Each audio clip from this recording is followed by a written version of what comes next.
Welcome to Java, and thank you kindly for joining me again. It is October 15th, 2025, and it is also Wednesday, which means after the market close, approximately an hour after, we will be having live discussion. Feel free to join us in our Discord. We are supposed to be getting some information out that we're not going to be getting due to the continued government shutdown. So before we get into this, I do want to extend my heartfelt thanks to all of you that continue to support this channel. Some of you buying me coffees, thank you so much. I appreciate that.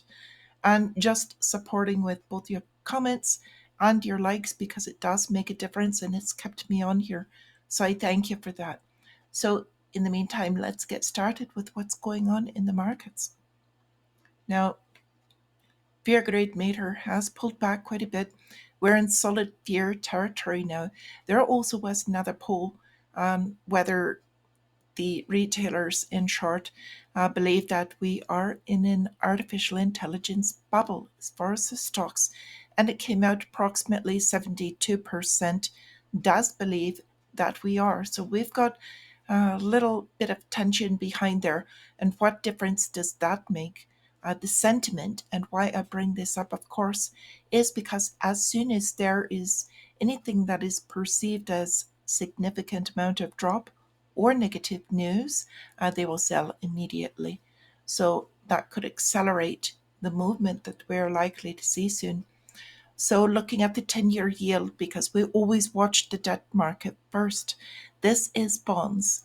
And the interesting phenomena this morning, bonds across the board, not just the United States, but the foreign bonds as well as Japan bonds as well, the rates are going down, the yields are going down. That means there is more money flowing into a little bit of the safe haven. Now, the second telltale is that gold also is at another record high, has solidly set itself above the $4,200 level. Now, there is talk about gold and silver being in a bubble. We'll talk a little bit more about those in a bit. But they're also showing the debasement or inflation trade. You can use those interactively because really they are the same thing. So silver well and above $51 per ounce. So these are really kind of peeling back the layers, if you will, on this for the global safety trade, as well as central banks stacking gold. So you could blame gold on that, but silver does kind of tell the retail story. So we've got cryptocurrencies have recovered very nicely, even though they're down slightly this morning. Bitcoin back above 112,000, and the others that follow along. That was an opportunity. I believe we've got some possible headwinds for this as well. Another drop that could be in the works. So caution on that one. We've got the stocks look like they were a bit weak, but the futures are saying still a little bit more of a recovery. So if we follow the pattern again, we are looking at the first hour where retail purchases it up into that first hour, and then the big money, if you will, sells into that strength. So daily drivers, are we getting the CPI? We've got mainstream media really are dictating a lot of this since we're not getting quote unquote formal government data. So we've got a lot of headline risk because if you come out saying that we've got to deal with China, that could massively shift what's going on here, as well as a deal being announced. So we've got more bank earnings this morning. Banks are doing very well since regulation's been dropped. They're making a lot of money off of a lot of these if you will, sketchy loans that are not backed by strong borrowers. So that is adding risk into this back end, if you will. We've even got the IMF warning now on artificial intelligence that the bubble will burst. And they had their warnings yesterday about the debt. But as you know, the IMF is second only to the Federal Reserve on inflating this massive amount of debt. So, what are we looking at to going forward? Well, Canada is giving us a bit of an eye into this, and their employment is rising 60,400 jobless, rate sticking at 7.1%. So their jobless rate higher than the United States. The question is their reporting a little bit more accurate? Because US unemployment sitting just above that 4% in reality is more doubled, because the way that they report their numbers is not exactly reflecting the actual numbers of jobless claims as well as inflation. So I put these here so you can look at a little bit different calculated inflation, since they do change the numbers that they don't like what they see. So our calendar, in reality, they're coming out with Fed Beige Book. So from before, but we're getting a lot of Fed speakers. Since we're not getting official data, it's really going to affect tomorrow. So kind of setting up for what I believe is going to be a very volatile tomorrow, aside from headline news, and going into Friday. And this is because a lot of that data we normally get, we're going to be in the dark. Now we are in the blackout period, approaching this blackout period to where they won't be speaking. So we've got a few more warnings coming out from billionaires, hedge fund managers, Ray Dalio, saying it's likely too late to address the $37 trillion debt problem.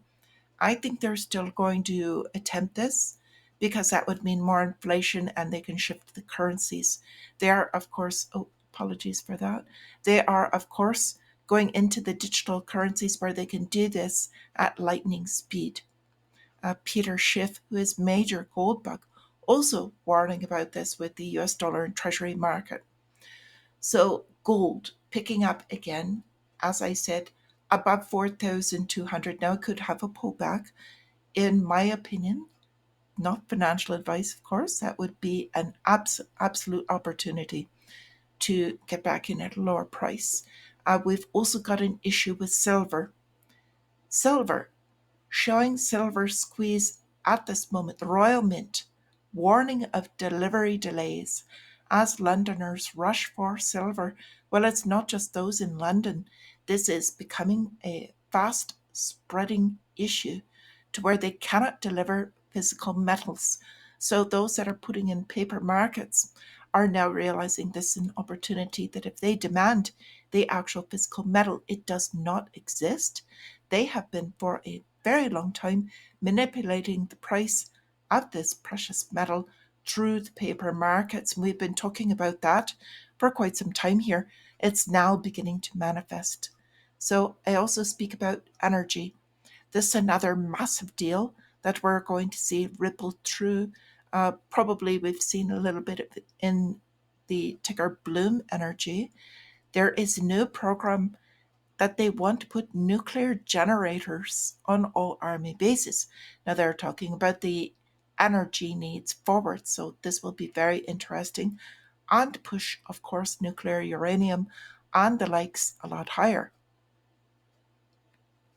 So I want to talk a little bit more about what's going on as we shift into this digital world. Feds, this is United States, now seized another $15 billion worth of Bitcoin. Now, whether it's a scam or whatever it is they say, they have just now seized $15 billion more to add to their treasury. So, yay, more money for the US debt. Don't count on it. What they're going to do is stockpile this, and they're going to use this as part of that revaluation coming forward, so that we can see massive inflation of the US dollar. So watch that coming forward. Now we know all of this has a design. We've got another stable coin coming in the wing, trying to get another charter. This one's coming from Stripe. So this one is called Bridge. But it doesn't matter which one it is. They're going to use these stable coins. It's going to replace the current currency, which is US dollar. And they're going to link this with digital ID. That's why we've got these out now. We've got a lot of people saying, well, what difference does that make? We already use identity anyway. Well, we'll talk about that in a moment. We've got face and fingerprint scans now mandatory for trips to the EU.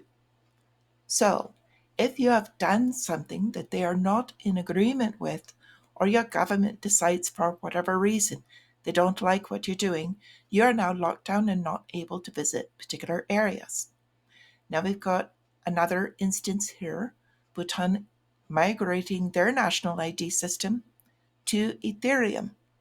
So if you don't see the links that are here, or somebody you know is not seeing the links, show them these.